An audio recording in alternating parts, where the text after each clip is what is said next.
Hello and welcome. I am your brother in Christ, Eric, and I am joined by Mary today, and we have a fun topic. Oh, Oh this yeah. is fun.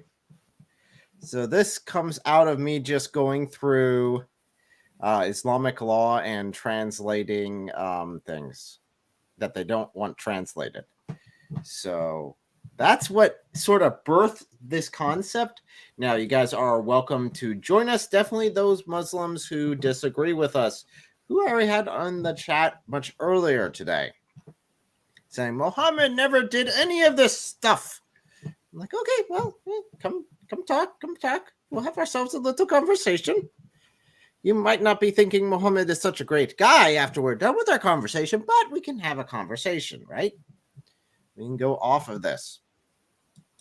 So, like I said, It's yes. so odd how they run away right before you actually have the stream. Well, Curious, I've isn't it?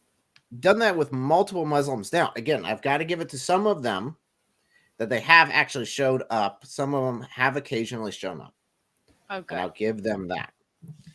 So I've got to put it due, but that is the small group of Muslims that will actually show up. Most of them don't seem to want to for some reason. Almost like they know this stuff, right?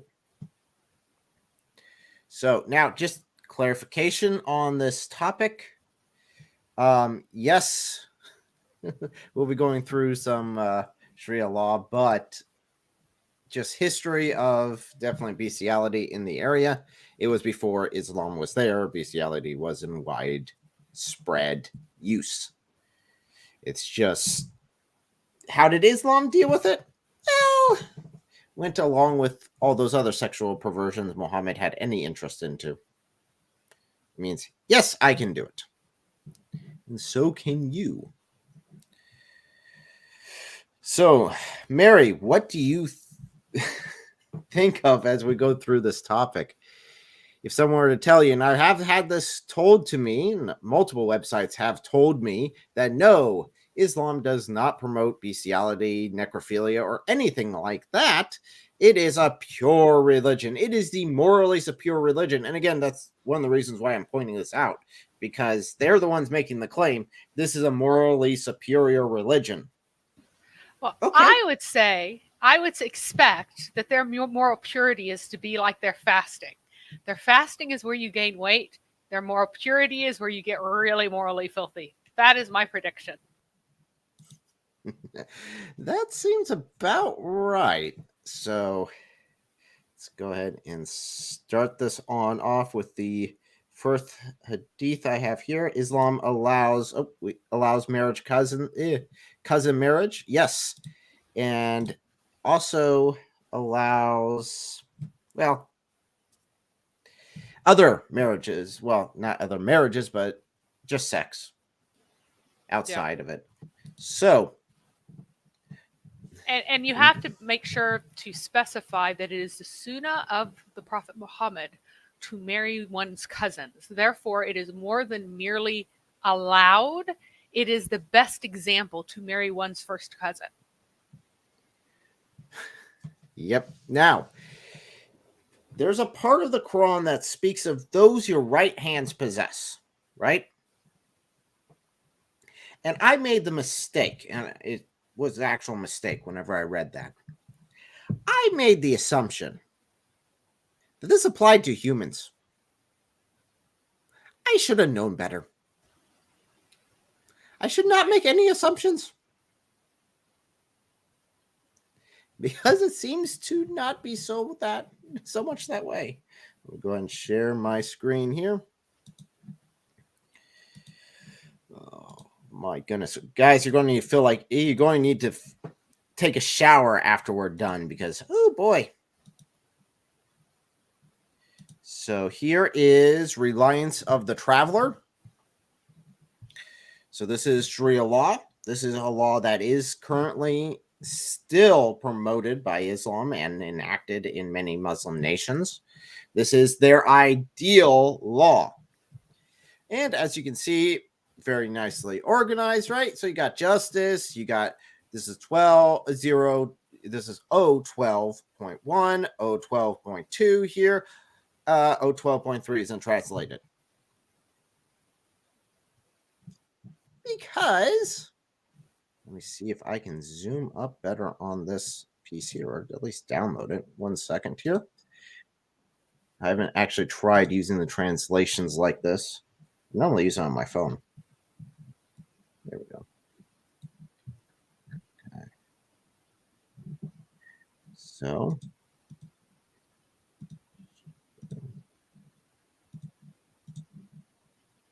there we go. So we have this image translated. Oh, and whomsoever has intercourse with an animal or a dead or a live woman. This is people that do not get punished for this transgression for having sex outside of marriage.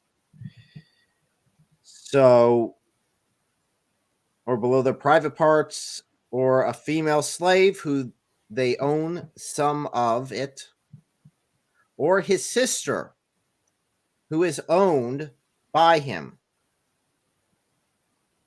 So this is allowing this stuff here.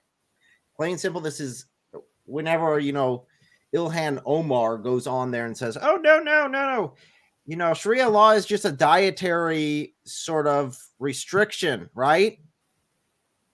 Well, guys, go check the parts they don't translate, because those parts fill you in a little bit more.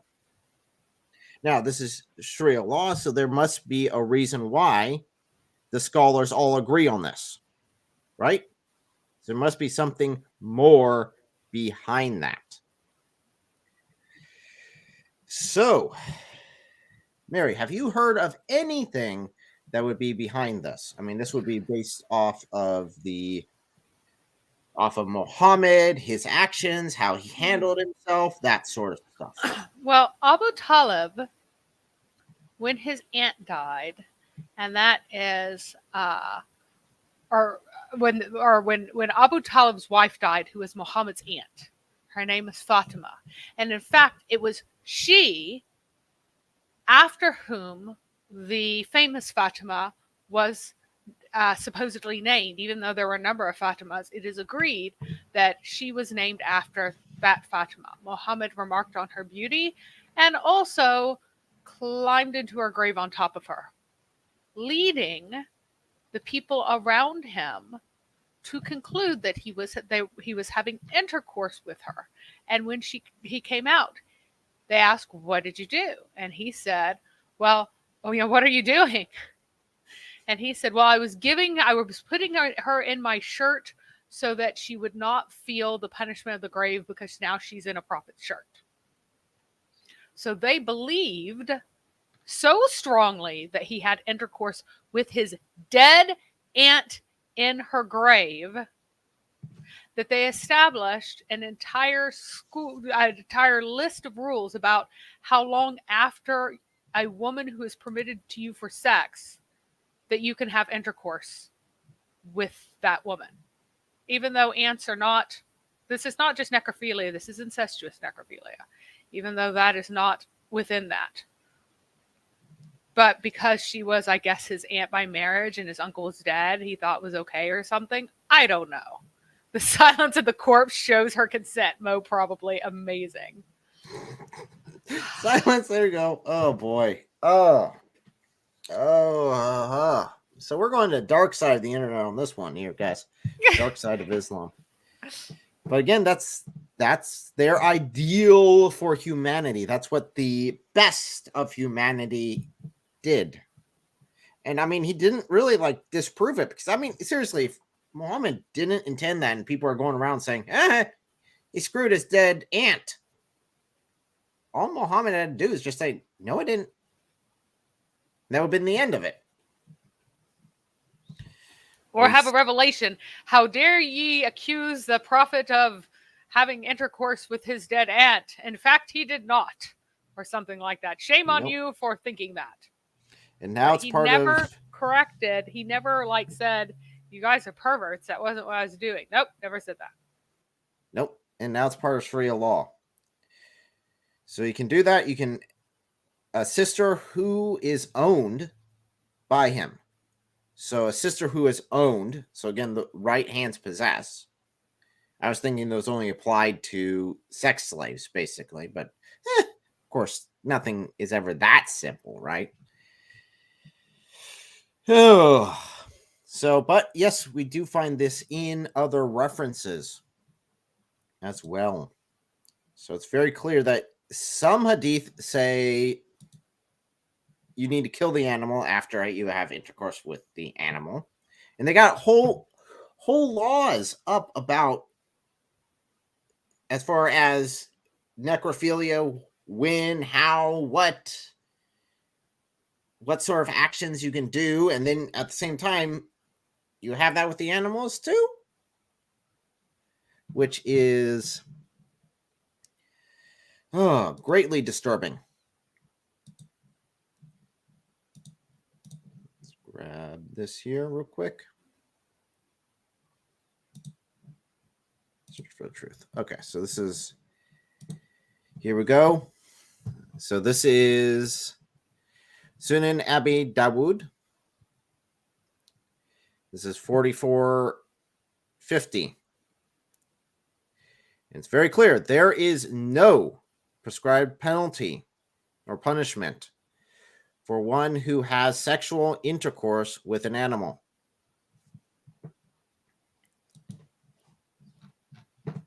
There are some scholars, some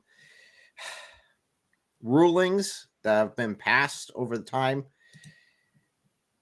There's also a hadith who says that, unfortunately, I wasn't able to pull this one up, but says that your Hajj is not complete unless you have sex with a camel.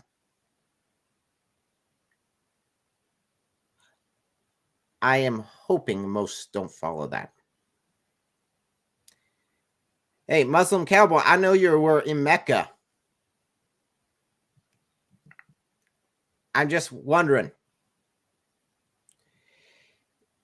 were the camels available or not? Because that gets a little on the strange side here.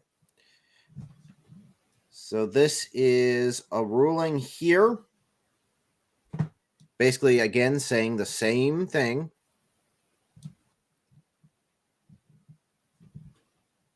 It does not violate your fast as long as you don't have ejaculation. If you have sex with animals, dead people, or masturbation. So again, this is for Ramadan, right? So you fast during the day, and part of that's no sex, but you can still have sex with dead people, animals, and masturbation. Nice. Yeah, and you're required to feed according to the Islamic rulings, based on variance in the Quran as to whether or not you feed one man or multiple men. And they split the difference and say that for every day that you break the fast, you have to feed a poor person. But apparently, you don't even have to feed a poor person if you have sex with an animal or a dead person. So if you murder your wife and have sex with her body after the sun goes up, that's fine. Just saying. I mean, not the murder part, although you don't suffer the penalty of qisas. You don't even pay full. You don't have the death penalty, and you don't even pay the full amount for her. But you at least you don't have any penalty for the sex part. Yeah. You can say, well, maybe this is older stuff, right? This might not be anything recent. Maybe it was for back then they did this stuff. Although, again, bestiality is something that's pretty widespread in the Muslim world. You would have to ask why. This seems to be a popular thing to do. But it's not something that's too terribly. Dr. Zucker Naik had a nice little thing to mention upon this. A man is still considered pure when he releases his lust with a sheep or a goat. If there is no woman available, then there is no true lust or sexual sin. I definitely don't want to ever eat halal meat again. Well, you see, they are supposed to kill it, but according Right. to some hadith, you're fine as Yep. long as you go and sell it in the neighboring town. Yes, I've seen that. You're fine. And if it's like a camel or a beast of burden, you can go sell that somewhere else, and it's okay. Just don't sell it locally. You can't have your favorite. They're afraid that you'll have your favorite sheep, that you'll fall in love with your sheep. But as long as you use it and lose it, then it's okay. Use it, lose it. There you go. Just use it as basically a sex toy. You're good. Again, not my issue here. As far as like, guys, this is something that's in Islam. This is not something that's in the Torah or the Gospels. Robert asked if a Muslim can edge throughout Ramadan. Not only that, but as soon as the sun goes down, you can have full-on sex. Yeah. Originally, you weren't supposed to have sex after you went to sleep. So if you are asleep during sundown, or if you fall asleep after dinner because you've just gorged yourself and you're full and you wake up, you're not supposed to have sex that night. But I believe that Umar did it, and Muhammad's like, never mind, take that back. That's fine as long as the sun hasn't come up. Please, no, not my favorite camel. Oh, boy. Boy, let me pull that one up. So, yes, and there is a hadith that is taken off of most websites. It's really difficult to dig up because they do not like this one. Let me grab that here. So, you have to go to quite a few places to find this one. Share this one here. So this was removed from like Sunnah.com, but this was in Sahih al-Bukhari. So I'll have to dig through and see if I can find this in the actual Arabic itself, if it's still there somewhere. But that's a lot of books to go through because I don't have the reference here.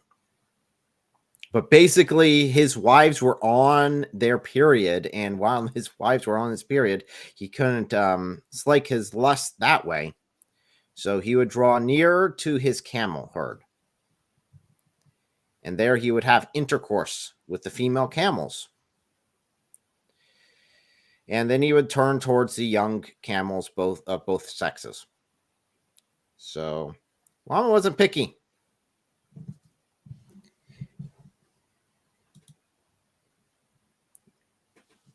So again, I don't know if you guys are surprised by this at all. I personally am not. But they did want to cover it up pretty badly on that. And again, that would be the root of why it is in all these other references. So they've cleaned it out of some of the websites, but there are still downstream effects that you can look at and say, ooh, those dots connect, and that's not good.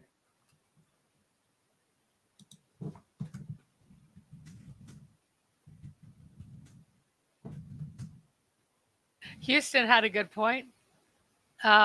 He said that if Mufti Menk thinks that intercourse is worship, why would it be restricted during Ramadan? Indeed. That's a good question. Because it's the most, you need to do the most righteous things in Islam during Ramadan. Because it counts so much more during Ramadan than any other time throughout the year. But what day counts the most of all? That no one knows. Right. No one knows the exact date. It's united power, but nobody knows when it is. They just believe it's during Ramadan at some point. That's the majority view. But they're not even universally in agreement about that. No.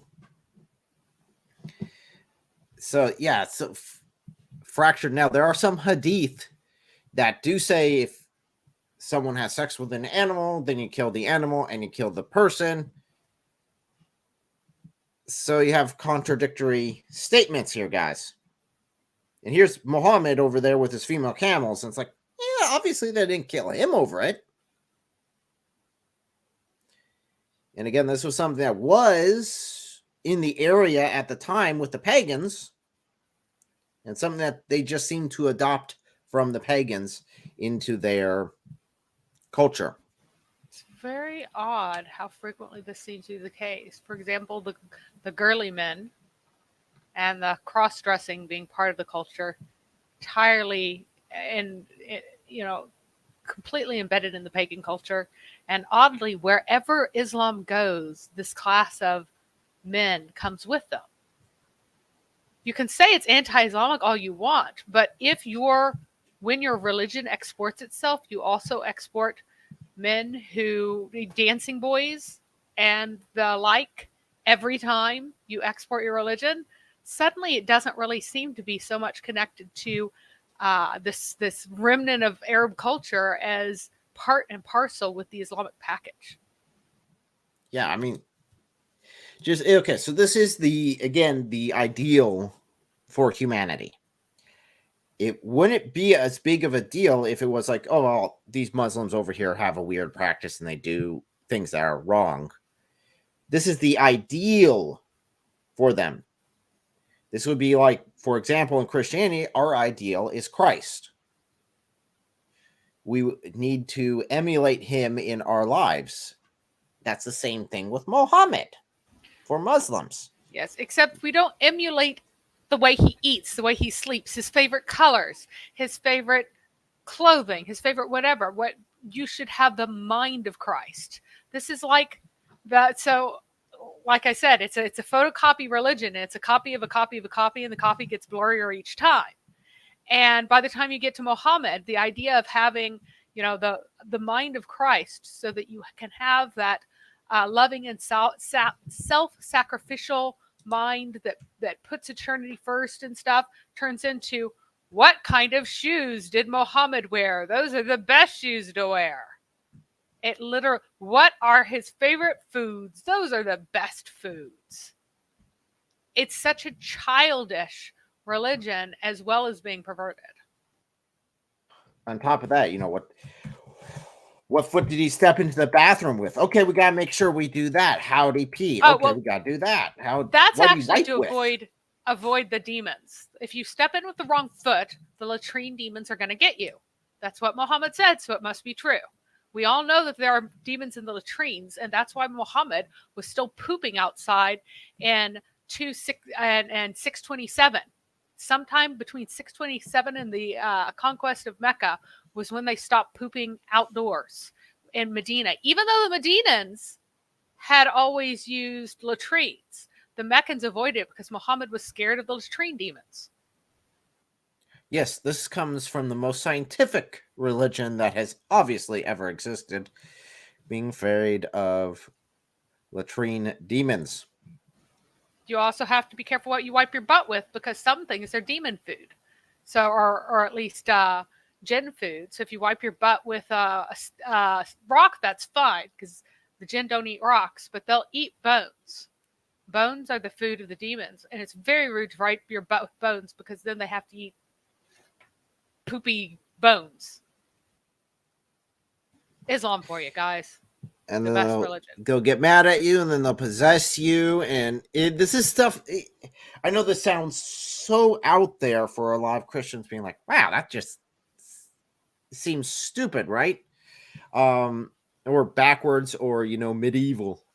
But this is still stuff that's still there. In fact, just not too long ago, I mentioned this before, but there's a Muslim on TikTok who's talking about all the ins and outs of handling jinn, and how you got to be careful, how you can't pour hot water down your sink, because if you pour hot water down your sink, you might accidentally kill some jinn, and then they'll get mad at you and they might possess you.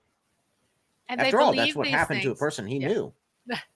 And they believe these things because Muhammad taught within this kind of structure.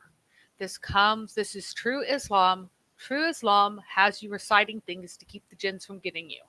True Islam has you reciting things so that Satan doesn't ride your penis as you have sex with your wife.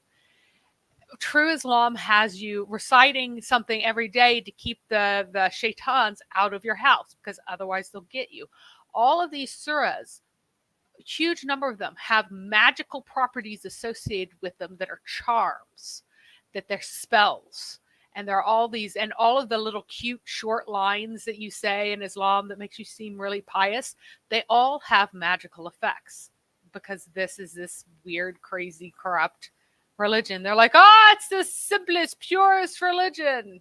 No, it's trumped up paganism in its worst form because it institutionalizes the worst parts of humanity and excuses them and raises them to the level of an example.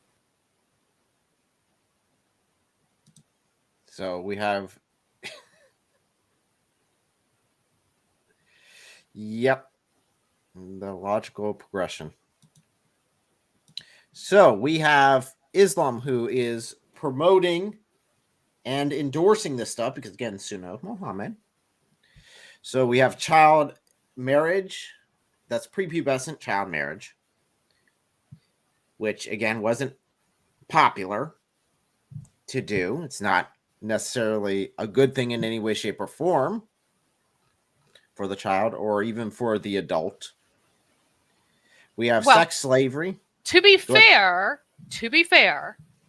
the child marriage is not something that was pagan. Muhammad introduced that himself. Yes, the pagans of Mecca did not practice it. So that is, to be fair, it's not pagan. It's just Islam. I mean, that's where most Muslims will go to. It's like, well, this was just a common practice, right? This was just a common practice. So Muhammad just took part in this common practice. No, this is a new thing he added. Show me one example of an underage girl, a prepubescent girl, who had a consummated marriage, not a contracted marriage, but a consummated marriage before Muhammad had intercourse with Aisha. Even one. Because I've searched and searched for it. And there are examples of girls getting divorced and being returned as virgins.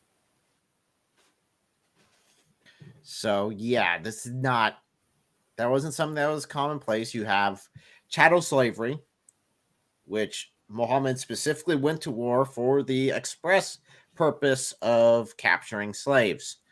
And that would include sex slavery. So that's something that, again, the Sunnah of Muhammad.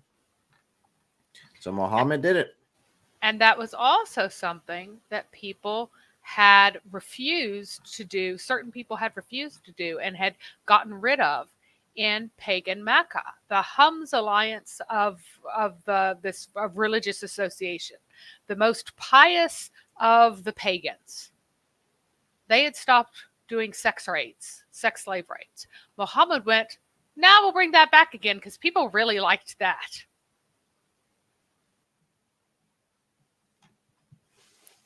That, again, we showed that, yes, if you had a sister that you have control over, according to Sharia law, you are allowed to have sex with her.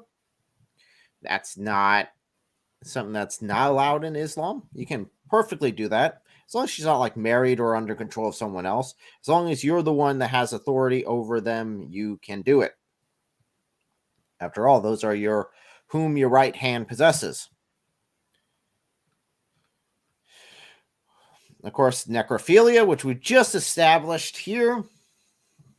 Fun. I mean, seriously, this is like any sexual act you want, any deviant act you want, you can do. It's just you have to do it in the right way.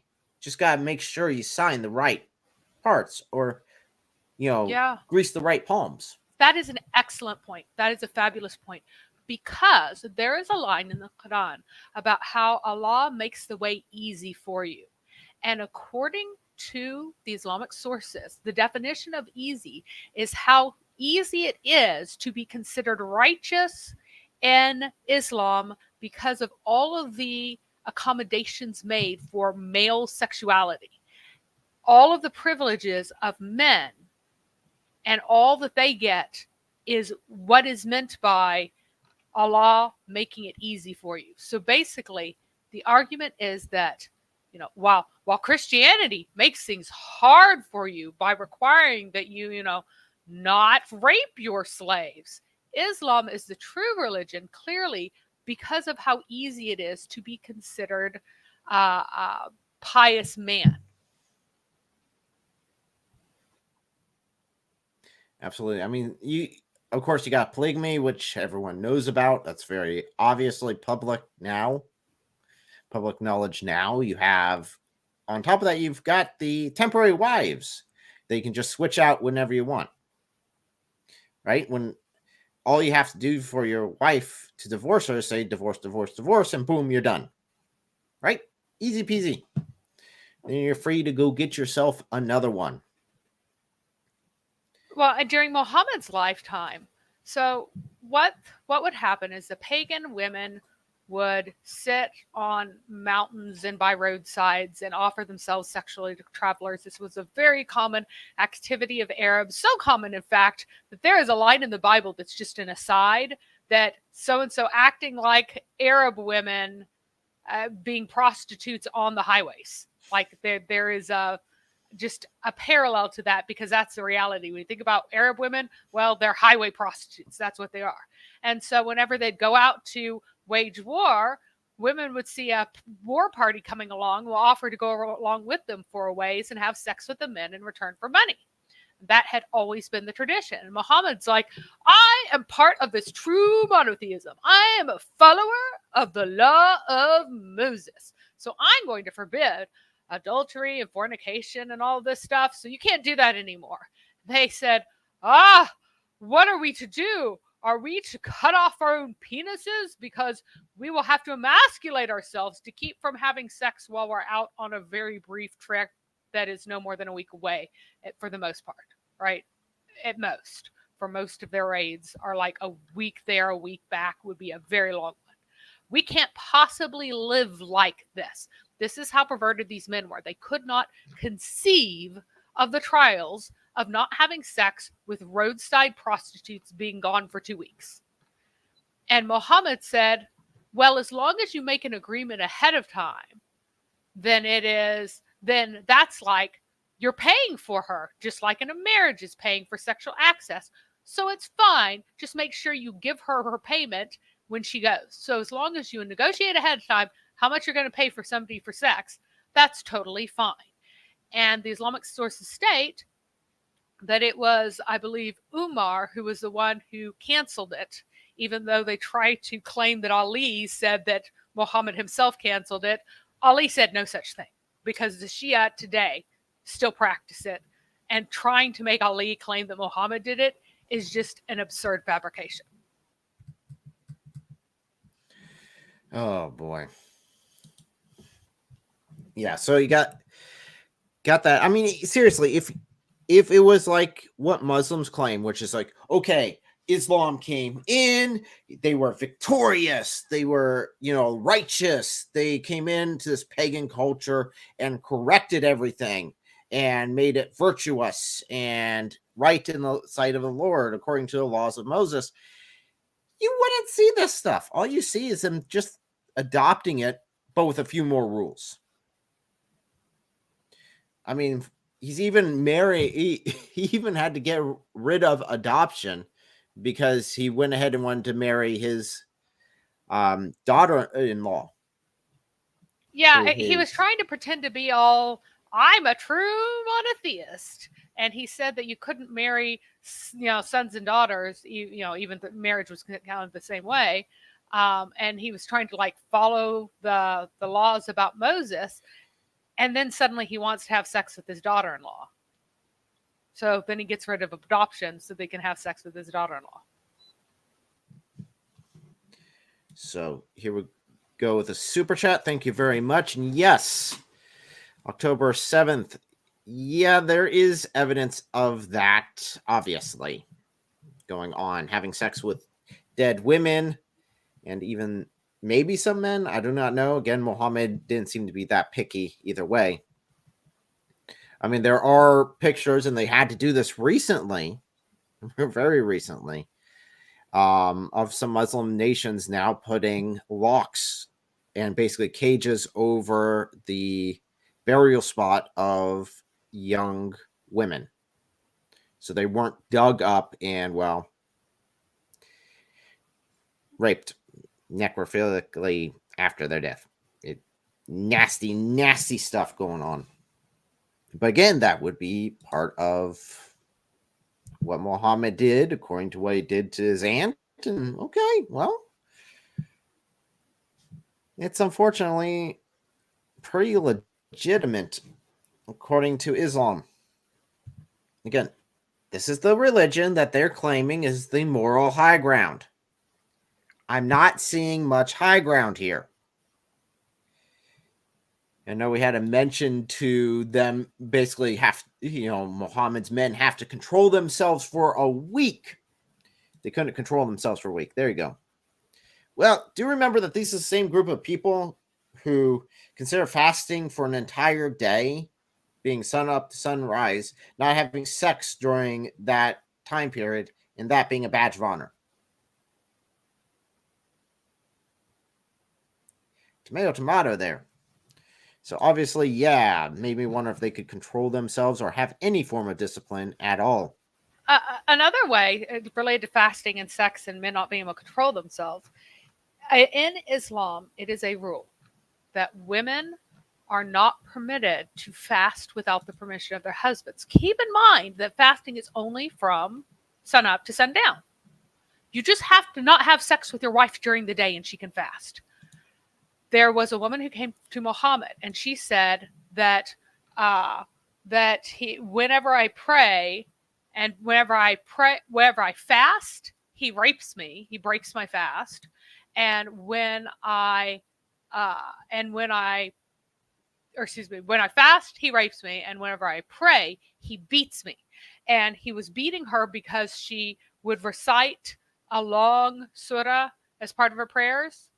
And whenever, and he said, well, I'm a young man and I can't control myself from sun up to sundown. That's ridiculous. I have to have sex whenever I want it. How can you expect me not to? And guess who Muhammad sided with? With the man. She was wrong, so she deserved her beatings and she deserved the rapes because no woman is allowed to fast without permission of the husband. That also means that you lose all the benefits of exterogatory fasting. So you don't get any of those benefits if you don't do the fast. If your husband doesn't get you permission, you can lose Jannah because you're already behind the ball because you can't fast or you can't do all your prayers and fasting and things. Those don't count if you are menstruating. So Nope. You can't make up the fasting. That's still just like, guys, come on. If Allah, again, that's a perfect example of where Allah could have been like, see, Islam is the truth. During this holy month, no woman ever has their period during the day. Boom. Perfect example. Then all the other months, fine. Just this one special month, and it moves around, right? That would be actually pretty good. Like, okay, this is kind of an indicator here because you're getting blamed for something that's not something you control. So we do have a guest here. Let me go and pull them on up. Welcome. Can you hear us? Yes, I can hear you. Can you hear me? Yes, fantastic. You're coming in nice and clear. So, I remember watching Yusuf Ali, not Yusuf, Yusuf Estes, the American convert to Islam. Yes. Yeah, the one who smacks his wife, right? Yeah, he said to a bunch of Muslim students that they used to have wife swapping back in Muhammad's time, way before the West. Well, he didn't say it like that, but there was wife swapping going on apparently. Yeah, well, I wouldn't be surprised, but I'd have to see. There are several verses in the Quran that talk about exchanging your wives. That's true. And there is an admission that, in fact, wife swapping was a thing, that you would actually trade wives. And I honestly think that Muhammad had traded wives with Abu Talib. At least Abu Talib had actually been the father of his supposed children with Khadijah. but he may have also already had intercourse with Fatima. Yeah, Muhammad would have been killed by the Israelites when he was back in Moses' time, because Moses did say whoever has sex with an animal, kill the animal and kill the person. Well, Muhammad would have simply been killed like 12 times over because he just kept violating all the rules that Moses put down. Don't no prophet that reveals something in the name of another god is to be allowed to live. You're supposed to stone them. Yet Muhammad did it. Muhammad seemed to not understand any of the actual Torah, which makes sense. All in all. Yeah. And also, Muhammad did change some rules in the Torah. For instance, if you were to have sex with a woman who is you're not married to, for instance, and you're not married either, and she's not married and you're not married, seducing her, right? Seducing her, you're supposed to marry that woman. You know that? Well, I mean, you can temporarily marry her and then divorce, No, you're good. no, I'm talking about in the Torah, right? Oh, in the Torah, yes. Yeah, you're supposed to marry the woman you seduced. You know that? Yes. Okay. Yes, now there's many aspects of why in the Torah that was. Primarily, hey, you got to grow up, take responsibility for your actions, and you got to support her. Yeah. Right? So you got to Yeah. take care of her. In Islam, not so much. Yeah. Muhammad changed a lot of the things in the Torah, which you're not supposed to do unless you're God. Nope. And again, if like the Muslims claim, it is all one continuous God from the Torah to the Gospels to the Quran, okay, then you shouldn't see that. You shouldn't see massive replacements. And of course, they go to the Quran and say, see, now this is the judge of everything. You got to put it all in light. And if it doesn't line up, then obviously it was corrupted at some point. Again, that comes with the preconceived notion that the Quran was actually true. If you come by anything else, not so much. But according to Muhammad, we should understand that the Quran contains the same things that the Injil and the Torah contain at that time, because he says things like Surah al-Kahf is called the wall that divides the fire in the garden or something like that in the Torah. So he is saying that Surah al-Kahf, which has the story of the seven sleepers in the cave, that story is in the Torah and has a name there, that the entire surah is there. So you have to understand what he's actually claiming about the Quran versus the kinds of things that Muslims claim. Muhammad's claiming that he is miraculously coming up with the exact same thing. Each surah has its counterpart. It is so much more insane than anybody realizes when you start noticing what Muhammad was actually saying, because we bring all kinds of assumptions about what he means by it being a confirmation. It's supposed to be a confirmation because he is supposed to be receiving what has already been revealed ayah by ayah, just in a different language. Yeah, I think we went a little bit off topic here. Yeah, have you guys covered 65.4? Well, that's not part of the bestiality, necrophilia, and incest between siblings. but that is It's we're still not really sexual talking about pedophilia this time. It's still part of sexual immorality. Yep. Oh yeah. All right, guys. God bless you in the name of the Lord Jesus Christ. Amen. Amen. So we have a nice little comment here saying, what? They're all against Islam. No. Not according to Sharia law, not according to Muhammad. No, actually, again, Necrophilia is explicitly halal. Explicitly halal. Not even it's something that is not punished and so is essentially a loophole that is, oh yeah, you aren't supposed to do it, but there's absolutely no punishment. yeah, if we just went through, in fact, we did the translation of it where it's saying, hey, there's, according to Sharia law, there's an exception here. You can just do it whatever you want. You're fine. But yeah, even Muhammad did it, apparently, which doesn't look good. Doesn't look good at all. But again, you're more than welcome. The link is there. We'll leave it open for a little bit longer for you to join and say your due.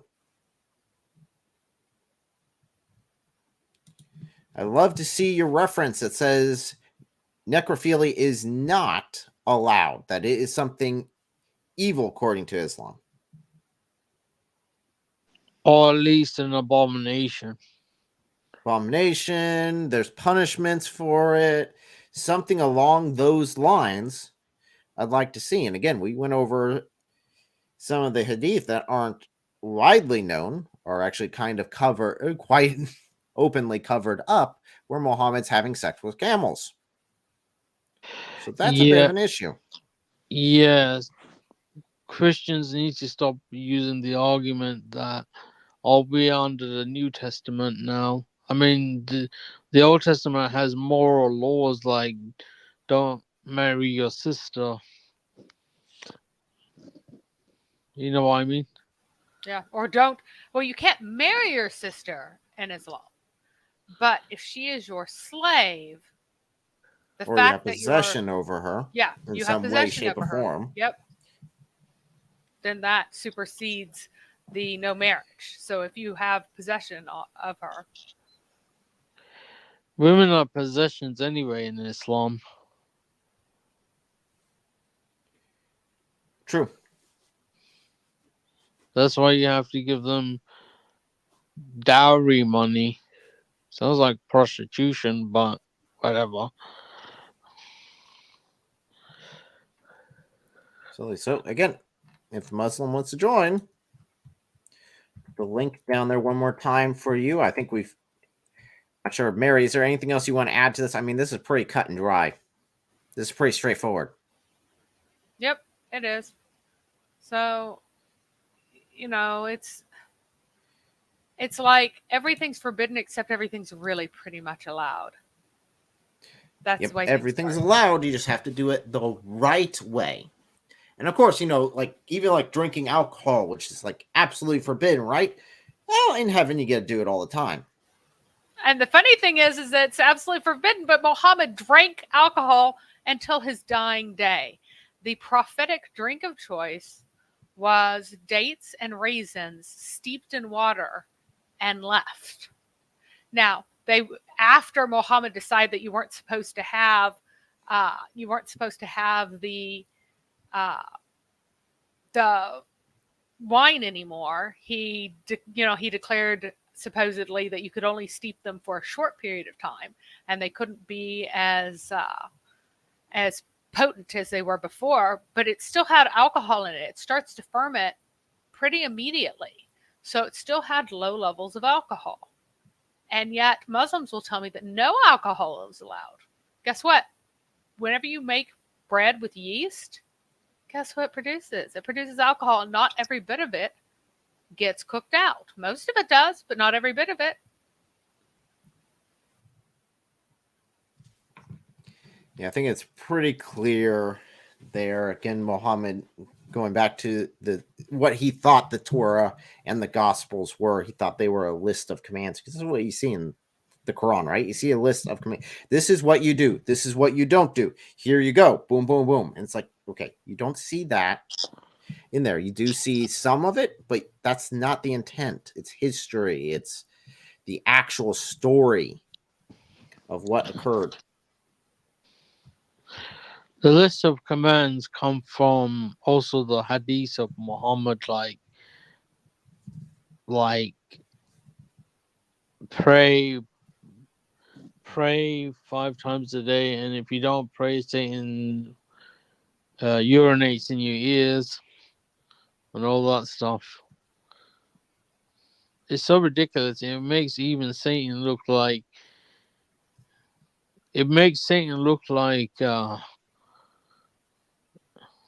I don't know what the word is. Foolish, simple, Yeah, childish. yeah. I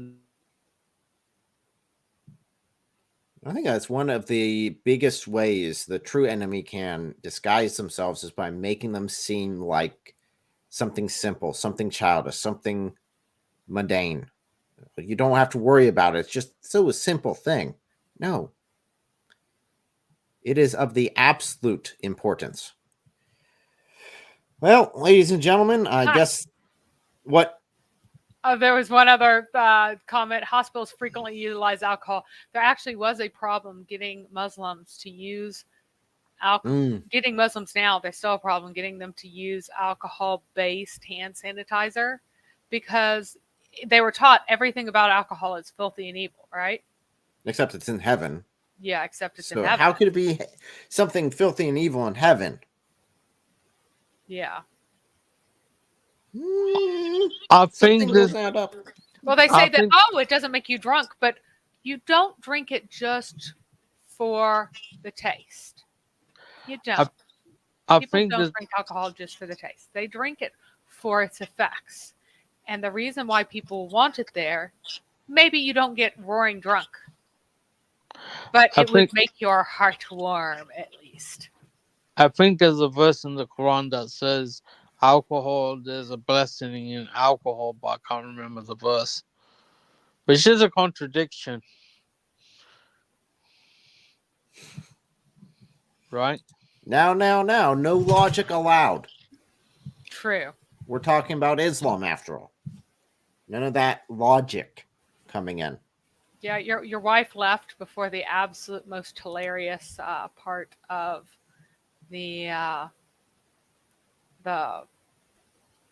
stream that we were doing on an Urdu language channel, where someone just threw all of Islamic tradition under the bus to affirm that, in fact, Moses is from Pharaoh's people, because the Quran clearly says that he is. It's like, yes, they were one people, and the Pharaoh is the one who divided them into two groups, and the abased group that was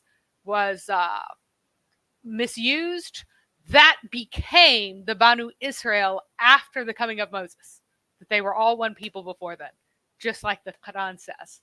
It is amazing. I've never seen that one argued before. I'm like, wow. So you admit the clear thing that it says, and then you just went for it. And yet he claims he's not Quran only. He's just whatever wiggles to fit.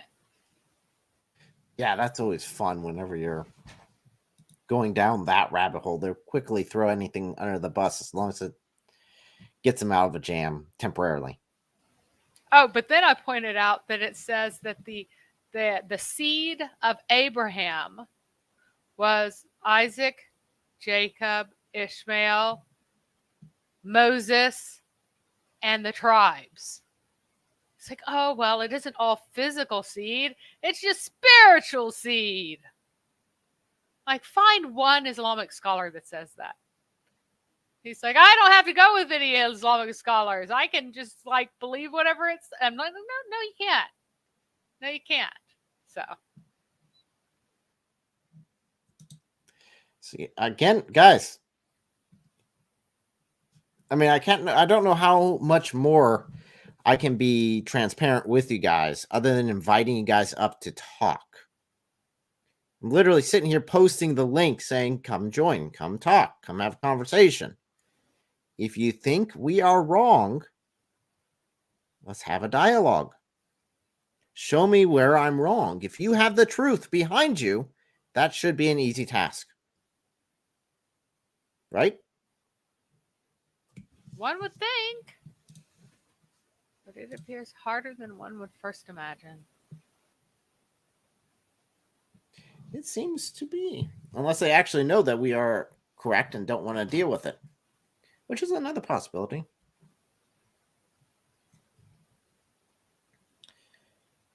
So, again, for that reference, if you go to Reliance of the Traveler and translate it, it is 12.3. Clearly defines it. So there's the reference for that. You can Google the rest to easily find it in some small locations. Again, you won't find it on Sunnah.com because they're too ashamed of the acts of Muhammad to actually put it there. I'm sure that shocks everyone. Oh, no. They'd never be ashamed of Muhammad. Never. Except for the part where he's walking around covered in semen. They don't like that one. They ban people for that one. Are you talking about the Muslim cowboy? Yes. A little reference to the next Zakir Naik there. Getting banned by Muslim cowboy because he asked a simple question. Oh, that was hilarious. Okay, I was amazed, truly amazed that he would be banned for that. This is my amazed face.